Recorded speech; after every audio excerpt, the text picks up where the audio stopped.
का प्रॉब्लम है। ये हमारे पास कहाँ का होता है, फ्लो अराउंड बॉडी है। इसको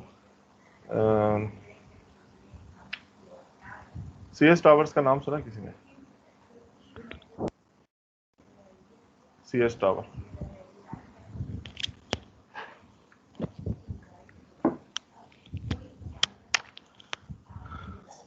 एनीवन? रेक्टेंगुलर बॉडी कौन सी होती है हमारे पास आमतौर पर, अगर क्रॉस सेक्शन देखना चाहें, या स्क्वायर बॉडी? सर आवाज नहीं आ रही आपकी। आवाज नहीं आ रही, मैं इतनी देर से बोल रहा हूँ। हाँ जी, अब आ रही है सही?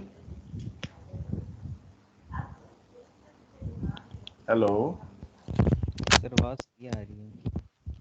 हल्की आ रही है? नहीं सर सही आ रही है आवाज तो। सही आ रही है, अच्छा अच्छा। हाँ जी, फ्लो अराउंड स्क्वायर या रेक्टेंगल, किस तरह का प्रॉब्लम हो सकता है हमारे पास, अगर मैं देखना चाहूँ सिंप्लीफाइड फॉर्म में? हाई राइज बिल्डिंग्स हमारे पास जो होती हैं, से अगर मैं कोई देख लूँ, जो आपके पास टावर्स हैं, जितनी आपके पास नंबर ऑफ फ्लोर्स इंक्रीज करते जाते हैं, आपको पता है टावर्स के अंदर उसको बैलेंस करने के लिए, उसकी एयर की बैलेंसिंग के लिए वेट्स लटकाए जाते हैं सेंटर में, ताकि वो उसकी स्विंग को कंट्रोल किया जा सके। तो फ्लोर अराउंड सिलेंडर या फिर इस तरह का एक टिपिकल प्रॉब्लम जो है हमारे पास, ये हाई राइज बिल्डिंग्स में होता है। मुझे एग्जैक्टली नाम नहीं याद है, न्यूयॉर्क की एक बिल्डिंग इस तरह डिज़ाइन की गई थी, जिसके अंदर उन्होंने हवा के, न्यूयॉर्क की थी या शिकागो की थी, किसी एक जगह की थी, वहाँ पे विंड स्पीड जो है ना, बाज़ दफ़ा सर्दियों में बहुत ज़्यादा हो जाती थी, और उन्होंने उसको केटर नहीं किया था, तो उसका स्वे बहुत ज़्यादा आ गया था, जिसकी वजह से उसको इंटरनल पिलर्स लगा के हमें वो करना पड़ा था। बहरहाल, ये तो एप्लीकेशन साइड है हमारे पास। अब अगर मैं इसको सिंपली मैश जनरेट कर देता हूँ, तो मेरे पास ये अनस्ट्रक्चर्ड एक मैश क्रिएट होके आ गया। मैं चाहता हूँ कि जी इस तरह का जो प्रॉब्लम है, से अगर मैं 3 डायमेंशन में लेके जाना चाहूँ, तो बहुत कंप्यूटेशनल पावर ले सकता है। इसको मैं स्ट्रक्चर्ड मैश के अंदर क्रिएट करूँ, तो किस तरीके से होगा? ये वाली इसकी मैश है, आप देख सकते हैं कि मैंने जो फ्लूइड डोमेन है उसको नंबर ऑफ ब्लॉक्स के अंदर डिवाइड कर दिया। मेरे पास फुल एक फ्लूइड डोमेन ये पाई जाती है, जिसमें आउटर बाउंड्रीज ये हैं, इंटरनल वॉल आपके पास ये पाई जाती है। तो मैंने इसको 1 2 3 4 5 6 7 8 डोमेन्स के अंदर कर लिया। अब से मैं इस डोमेन को लेता हूँ, ये एक रेक्टेंगुलर आपके पास डोमेन है, जिसमें ये वाला जो फेस है या एज है, ये इस एज को बिल्कुल सामने पाया जाता है, एडजेसेंट है उसके सामने। इसी तरीके से आपके पास ये वाला एज जो है हमारे पास, ये एडजेसेंट है इस तरीके से। मैं अगर कह देता हूँ अपने यहाँ पे कि जी इस एच पे 20 नंबर ऑफ एलिमेंट्स जनरेट हों, और इस एच के ऊपर 20 नंबर ऑफ एलिमेंट्स जनरेट हों, और इस एच के ऊपर 30 नंबर ऑफ एलिमेंट्स जनरेट हों, और इस एच के ऊपर 30 नंबर ऑफ एलिमेंट जनरेट हों, तो क्या होगा बेसिकली? यहाँ पे 20 एलिमेंट्स पहले उसने वो एजेस को मैश कर देगा। इसी तरीके से आपके पास इस एज के ऊपर 20 एलिमेंट्स की जनरेशन होगी, इस पर 30 होगी, और अगर मैं इसको कह देता हूँ कि स्ट्रक्चर्ड ग्रिड जनरेट करें, तो होके सामने आ जाता है। अब ये कैसे होगा, मैं इसको अलग से करके देखता हूँ। जब आप एमसिस में ऊपर जाएंगे, तो यहाँ पे ही हमारे पास सिलेक्शन मोड आपके पास आ जाता है। एक तो यहाँ पे आपके पास सिंगल सेलेक्ट हो सकता है या बॉक्स सेलेक्ट हो सकता है। सिंगल सेलेक्ट में सिंगल बॉडी को सिलेक्ट कर सकता हूँ। बॉक्स सेलेक्ट, मैं कोई भी बॉक्स क्रिएट करूँगा, उसके अंदर जितनी भी चीज़ आ रही होगी वो सारी की सारी बॉक्स सिलेक्शन आ जाएगी।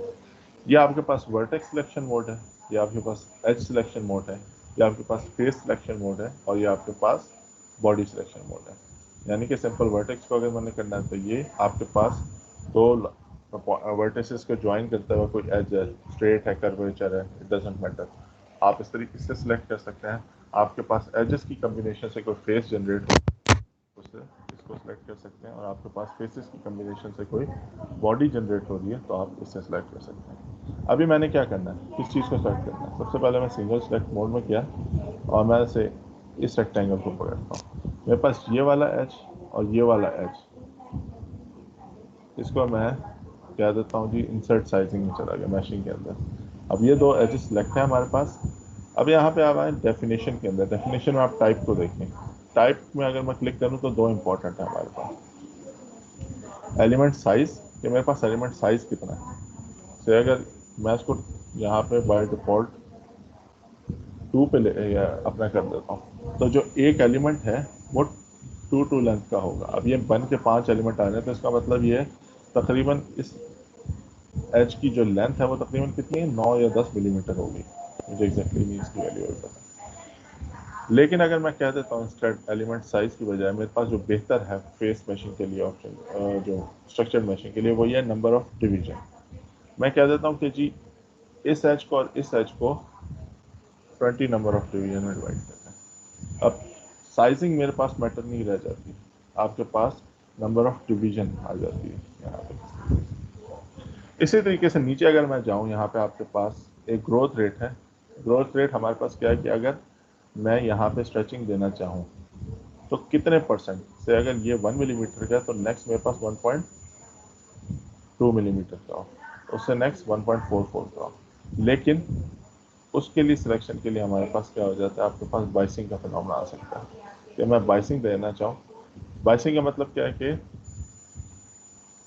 आप एक तरफ इसको वो करवा सकते हैं। अगर से बाउंड्री लेयर का फिनोमेना, मैं इधर उसकी कंसंट्रेशन ज़्यादा करवा रहा हूँ, तो मैं अपने एलिमेंट को इस साइड पे ज़्यादा बाइस करना शुरू कर सकता हूँ।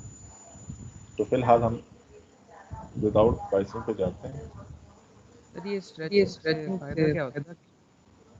मैं आपको दिखाता हूँ। अभी मैं इसको भी करके आपको प्रैक्टिकली दिखाऊंगा, ठीक है। 2 मिनट। हमारे पास ये वाली 2 एजेस है ना, मैं इनको साइज, ठीक है। यहाँ पे आपके पास नंबर ऑफ डिवीजन से 30 हो गए। अब ये चीज़ें तो बता दी मैंने, नंबर ऑफ डिवीजन बता दी। एक और चीज़ मुझे करना पड़ेगी कि मुझे इसको बताना पड़ेगा कि भाई ये जो ये चीज़ मैं सिलेक्ट कर रहा हूँ ना, इसको मैंने मैप मैशिंग के तौर पर इस्तेमाल करना है। मैप मैशिंग करेंगे। अब मैं जनरेट करवाता हूँ आपके पास मैशिंग।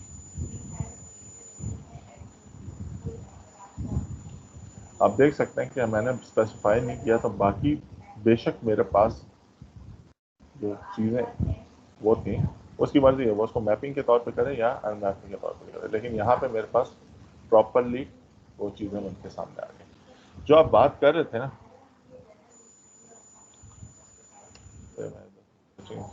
वन कर दी, यहाँ पे बाइसिंग का फिनोमेना दे रहा है। अब मैं कहता हूँ कि जी ये जो है ना सिलेंडर, यहाँ पे ये वॉल कंडीशन है, यहाँ पे वॉल कंडीशन है, यहाँ पे वॉल कंडीशन है, यहाँ पे वॉल कंडीशन है। जहाँ पे वॉल कंडीशन आ जाती है वहाँ पे क्या होता है, वहाँ पे आपके बाउंड्री लेयर का फिनोमेना डोमिनेट करना शुरू हो जाता है। बाइसिंग से क्या होता है कि आप किसी भी साइड पे नंबर ऑफ जो एलिमेंट्स हैं उनकी कंसंट्रेशन इंक्रीज कर सकते हैं। जैसे मैं कह देता हूँ कि मेरे पास सिर्फ इधर एक साइड पे बाइसिंग पाई जाती है। 22 फैक्टर मैं 20 का देख लेता हूँ ताकि आ जाए। अब आप देख सकते हैं क्या हो रहा है, मेरे पास यहाँ पे जो एलिमेंट है उनका साइज स्मॉल होता जा रहा है, और जैसे जैसे मैं मूव करता जा रहा हूँ मेरे पास 20 के फैक्टर से वो इंक्रीज करता जा रहा है। लेकिन यहाँ पे प्रॉब्लम क्या आई, क्योंकि मैंने बाइसिंग एक साइड की दी थी, ये एक पैटर्न को फॉलो कर रहा होता है। यहाँ पे ये दूसरी साइड पे बाइसिंग हो गई, तो नीचे आपके पास एक सिलेक्शन आ जाती है रिवर्स बाइसिंग। मैं इसको करके इधर अप्लाई करूंगा तो अब मेरे पास रिवर्स बाइसिंग का फिनोमेना होगा। अब क्या हुआ, अब रिवर्स बाइसिंग हो गई, मैंने अपनी पूरी की पूरी अलाइनमेंट कर दी। अब मैं इस चीज़ को अगर जनरेट करूंगा तो अब आप देख सकते हैं मेरे पास यहाँ पे क्या हो रहा है, मैश की कंसंट्रेशन बड़ी हो रही है, यहाँ पे मेरे पास स्ट्रेचिंग होती जा रही है। इसकी वजह से मुझे फ़ायदा हो रहा है कि मैं अपनी बाउंड्री लेयर को प्रॉपरली कैप्चर कर सकूँगा। तो अगर टर्बुलेंट फ्लो है तो मुझे विस्कस सब लेयर के अंदर जाना है, मैंने अपना के ओमेगा या एसएसटी मॉडल इस्तेमाल करना है, तो मैं इसको कर सकूँगा। लेकिन इसका एक नुकसान हो रहा है। क्या नुकसान क्या हो रहा सर मैं स्ट्रक्चर नहीं रहेगा। है, स्ट्रक्चर तो है, यहाँ सामने स्ट्रक्चर आ रहा है प्रॉपर। सर वो एलिमेंट्स जो है यूनिफॉर्म साइज के नहीं रहेंगे। एलिमेंट यूनिफॉर्म साइज के नहीं रहेंगे, तो हमारे पास क्या होना शुरू हो रहा है, यहाँ पे क्या हो रहा है, स्ट्रेच होता जा रहा है एलिमेंट, और स्ट्रेच होने की वजह से क्या हो रहा है, आपकी एस्पेक्ट रेशो चेंज होती जा रही है, एस्पेक्ट रेशो पे सिग्निफिकेंट इफेक्ट आएगा। तो हमने इस चीज़ को भी कैटर करना है। अब इस एस्पेक्ट रेशो को काउंट करने के लिए मैं क्या कर सकता हूँ, मैं अपनी ये वाली एलिमेंट है ना, ये वाले साइज, इसको मैं वेरी करके देख लेता हूँ, मे बी आपके पास वो थोड़ा बेहतर हो जाए। अब क्या हो रहा है मेरे पास यहाँ पे थोड़ा सा एस्पेक्ट रेशो, क्योंकि ये वाली एज लेंथ बड़ी हो गई है, बेहतर हो गया, लेकिन इतना फर्क नहीं पड़ रहा, बहुत ज़्यादा नहीं आ रहा, मुझे अपनी बाइसिंग कम करना पड़ेगा। तो ये सारी चीज़ें फैक्टर्स होते हैं आपके पास, जिनको आपने अपने प्रॉब्लम, एक चीज़ याद रखें, आपका CFD के अंदर जो है अप्लाइड साइड का अगर मैं बात करूँ या आपका हर प्रॉब्लम जो है ना वो यूनिक होता है। आपके पास जो एक्सपीरियंस होता है पीछे चीज़ों को सॉल्व करने का, उसकी बुनियाद पे, उसकी इंट्यूशन की बुनियाद पे आप वे फॉरवर्ड डिसाइड करते हैं, लेकिन लाजमी नहीं कि हर प्रॉब्लम के अंदर वही सोल्यूशन आए। से अगर मैं आपसे कह दूं ज्योमेट्री सिमिलर टाइप है, लेकिन इंस्टेड के मैं flow around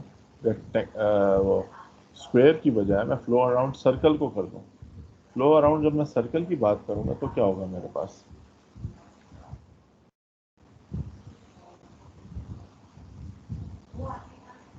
flow around circle में जब मैं कर रहा हूं तो आपके पास ये आउटर डोमेन है, ये इनर डोमेन है। अब मैं इसके अंदर ब्लॉकिंग करूंगा, मेरे पास पिछली दफ़ा स्क्वायर में मुझे कितने ब्लॉक्स देने पड़े, 8 ब्लॉक्स देने पड़े। इधर मैं सिंपली अगर 4 ब्लॉक्स दे दूंगा तो क्या होगा, मैं अगर से ब्लॉक नंबर 1 इसको कह देता हूँ, इसमें ये वाला एच जो है ये इस एच के बिल्कुल सामने है, और ये वाला एच जो है ये इसके बिल्कुल सामने है। अब सिंपली मे भी देखने में आपको स्क्वायर वो जो है स्क्वायर आसान चीज़ लगे, लेकिन उसमें ब्लॉकिंग आपको ज़्यादा करना पड़ रही है। इसी तरीके से मैंने आपसे एक सवाल किया था, आप लोग देख के आइएगा कि अगर मैं एक स्क्वायर की स्ट्रक्चर्ड ग्रिड करना प्रोड्यूस करना चाहूँ तो कैसे हो सकता है। मैं उसको अगर इस तरह के ब्लॉक में डिवाइड कर दूँ, फिर उसके सेंटर में सॉरी सर्कल पे उसके सेंटर में एक स्क्वायर ड्रॉ कर दिया और फिर उसके मिनी ब्लॉक। अब क्या होगा, मेरे पास 5 ब्लॉक्स आ गए। कहने के तो हम सर्कल तो कह सकते हैं ना, देखने के लिहाज से कि वो जी इस तरह की एक बना दें, नहीं, आपके पास यहाँ पर ट्रायंगुलर एलिमेंट जनरेट हो गया। ट्रायंगुलर एलिमेंट जनरेट हो गया तो आपके पास क्या होगा, अनस्ट्रक्चर्ड ग्रिड की बात चलेगी। हर चीज़ को प्रॉब्लम देखना होता है कि किस तरीके से है। आज मैंने आप लोगों का स्केड्यूल किया है क्विज 11:20 में, उसमें आपके पास 3 प्रॉब्लम है। मैं प्रॉब्लम यहाँ पर आपको खोल के शेयर भी करवा देता हूँ, मैं चाहता हूँ आपका क्विज जो है ये शो कर रहा है। इसमें आपके पास 3 चीज़ें हैं। एक ओ ग्रिड आपने जनरेट करनी है फ्लो अराउंड एरोफाइल, एक आपने सी ग्रिड जनरेट करनी है फ्लो अराउंड एन एरोफाइल। ये सी ग्रिड ओ ग्रिड क्या होती है हम बाद में बातें करेंगे। ये बेसिकली डिपेंड कर रहा है अगर आपके पास एरोफॉइल इनक्लोज्ड है किसी सर्कुलर बॉडी के अंदर आपने की हुई है, उस तरीके से आप वेलोसिटी दे रहे हैं वो, अगर मेरे पास एरोफॉइल इस तरीके से यहाँ पे बनी हुई और एक कन्वर्जिंग डाइवर्जिंग थ्रू नोजल के अंदर से आपने करना, इसका आपने एक्चुअल मैश नहीं जनरेट करना, आपने इसकी मैथडोलॉजी लिखनी है। तो जैसे यहाँ पे ये हमने फ्लो अराउंड सर्कल का लिखा हुआ है, तो आपने इसकी डायग्राम बनानी होगी और इसको नंबर ऑफ ब्लॉक्स डिफाइन करने होंगे कि आप कितने नंबर ऑफ ब्लॉक्स पे हर ज्योमेट्री को डिवाइड करेंगे तो आपके पास प्रॉपर स्ट्रक्चर मिल होगा। और नीचे 2 से 3 लाइनों में आपने उसको बताना है कि हर ब्लॉक की किस किस तरीके से आपने मैशिंग करनी है। आपका आंसर बहुत लंबा नहीं होना चाहिए, ब्लॉक्स आपके जो हैं वो प्रॉपरली जो है लेबल होने चाहिए।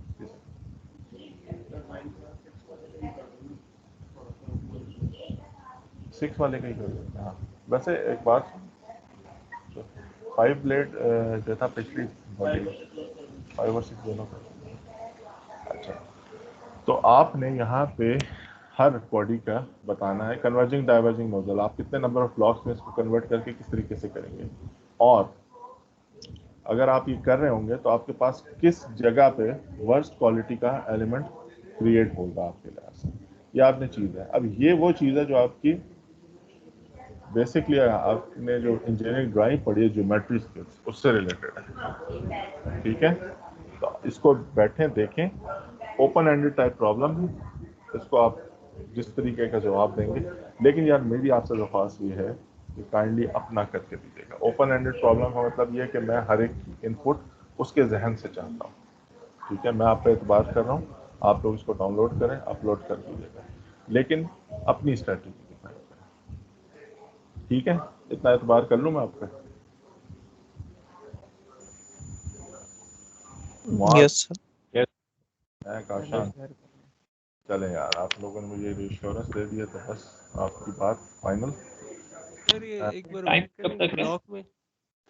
क्या एक एक करते हैं?